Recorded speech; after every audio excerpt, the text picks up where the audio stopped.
Halo anak-anak, selamat pagi. Berjumpa lagi dengan Bunda Esi dalam Do Re Mi, doa dan renungan misioner bersama si kami Paroki Santo Petrus dan Paulus Argapura, Keuskupan Jayapura. Edisi hari Jumat, tanggal 28 Juni 2024.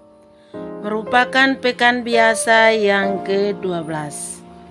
Hari ini juga kita merayakan peringatan wajib Santo Ireneus, uskup dan martir. Bacaan Injil yang akan kita dengarkan hari ini diambil dari Injil Matius pasal 8 ayat 1 sampai dengan 4. Mari sebelum kita membaca dan merenungkan sabda Tuhan, kita berdoa. Dalam nama Bapa dan Putra dan Roh Kudus. Amin. Puji syukur dan terima kasih kembali kami panjatkan kehadirat-Mu, karena atas nafas kehidupan yang Tuhan beri, sehingga kami boleh ada hingga saat ini.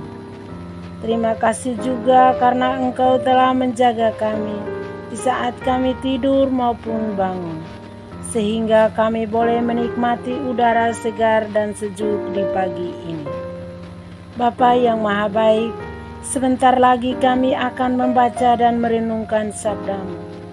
Bukalah mata hati kami dengan terang Roh Kudus-Mu, agar firman Tuhan yang akan kami dengarkan menjadi pedoman di kehidupan kami sehari-hari. Demi Kristus Tuhan dan pengantara kami. Amin. Tuhan beserta kita, sekarang dan selama-lamanya. Inilah Injil suci menurut Matius. Dimuliakanlah Tuhan. Setelah Yesus turun dari bukit, banyak orang berbondong-bondong mengikuti Dia. Maka datanglah kepadanya seorang yang sakit kusta. Ia sujud menyembah Yesus dan berkata, "Tuan, jika Tuan mau, Tuhan dapat mentahirkan aku." Yesus lalu mengulurkan tangannya, menjamah orang itu dan berkata, "Aku mau, jadilah engkau tahir." Seketika itu juga tahirlah orang itu dari kustanya. Lalu Yesus berkata kepadanya, "Ingatlah, jangan engkau memberitahukan hal ini kepada siapapun. Tapi pergilah, perlihatkanlah dirimu kepada imam, dan persembahkanlah persembahan yang diperintahkan Musa sebagai bukti bagi mereka." Demikianlah Injil Tuhan. Terpujilah Kristus. Anak-anak dan remaja misioner yang dikasihi Tuhan, bacaan Injil yang kita dengar hari ini bercerita tentang Yesus menyembuhkan seorang yang sakit kusta. Pada saat Yesus selesai berkhotbah di bukit, tiba-tiba datang seorang yang sakit kusta. Dan ia sujud menyembah Yesus dan berkata, "Jika Tuhan mau, Tuhan dapat mentahirkan aku." Permohonannya singkat, tetapi padat dengan pemahaman iman yang luar biasa. Ia tahu bahwa Yesus dapat melakukan segala sesuatu. Yesus punya kuasa sehingga tidak ada yang mustahil baginya, termasuk mentahirkan dia dari penyakit kustanya. Suatu sikap yang rendah hati dan mau bergantung kepada Yesus.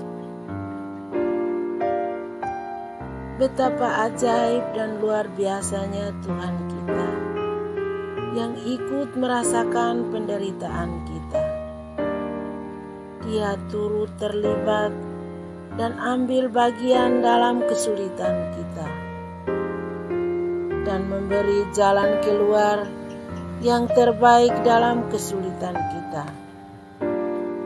Hanya saja Dia meminta kita seperti orang yang sakit kusta ini, agar tetap percaya kepada kuasa-Nya dan rendah hati menghadap hadirat-Nya dalam iman yang teguh.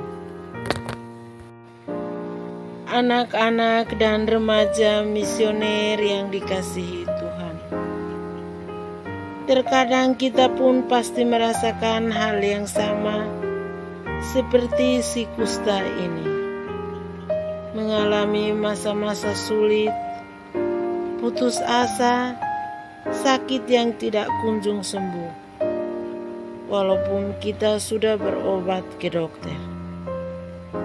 Tetapi percayalah, sekalipun kita mengalami banyak beban dalam hidup, Tuhan sanggup membantu kita dan melakukan banyak hal, asal kita sabar dan percaya kepada kehendak-Nya. Karena bukan kehendakku, tetapi kehendak Tuhan. Semoga demikian. Amin. Anak-anak dan remaja misioner yang dikasihi Tuhan, marilah kita berdoa doa anak misioner Indonesia. Tuhan Yesus, Engkau diutus Bapa menjadi berkat bagi dunia, menjadi selamat bagi manusia. Utuslah kami anak-anak-Mu di Indonesia untuk menjadi sahabat yang kuat bagi yang lemah, sahabat yang rela berkorban bagi yang menderita payah, sahabat penghibur bagi yang sakit dan gelisah. Tuhan Yesus, kami pun ingin menjadi utusan-utusan kecil-Mu, teman setia bagi yang tersingkir terlantarkan, teman bicara bagi yang kesepian terlupakan, sobat yang gembira bagi yang sedih dan susah, sobat penuh penghargaan bagi yang tak dicintai. Tuhan Yesus, utuslah kami dengan bantuan Roh Kudus-Mu menjadi garam dan ragi yang baik, menjadi terang dan obor yang cemerlang, membawa kegembiraan dan pengharapan. Tuhan Yesus, kuduskanlah badanku dan sucikanlah jiwaku. Kupersembahkan diriku padamu hari ini. Berkatilah semua anak dimanapun juga. Berkatilah semua orang yang kami jumpai, siapapun juga. Amin. Bapa kami yang ada di surga, dimuliakanlah nama-Mu. Datanglah kerajaan-Mu, jadilah kehendak-Mu di atas bumi seperti dalam surga. Berilah kami rezeki pada hari ini, dan ampunilah kesalahan kami, seperti kami pun mengampuni yang bersalah kepada kami. Dan janganlah masukkan kami ke dalam pencobaan, tetapi bebaskanlah kami dari yang jahat. Amin. Salam Maria, penuh rahmat, Tuhan serta-Mu. Terpujilah Engkau di antara wanita, dan terpujilah buah tubuh-Mu, Yesus. Santa Maria, Bunda Allah, doakanlah kami yang berdosa ini sekarang dan waktu kami mati. Amin. Kemuliaan kepada Bapa dan Putra dan Roh Kudus, seperti pada permulaan, sekarang, selalu, dan sepanjang segala abad. Amin. Semoga diri kita, keluarga, dan aktivitas kita senantiasa dilindungi dan diberkati oleh berkat Allah yang Maha Kuasa, dalam nama Bapa dan Putra dan Roh Kudus. Amin. Sampai jumpa di Doremi selanjutnya. Tuhan Yesus memberkati.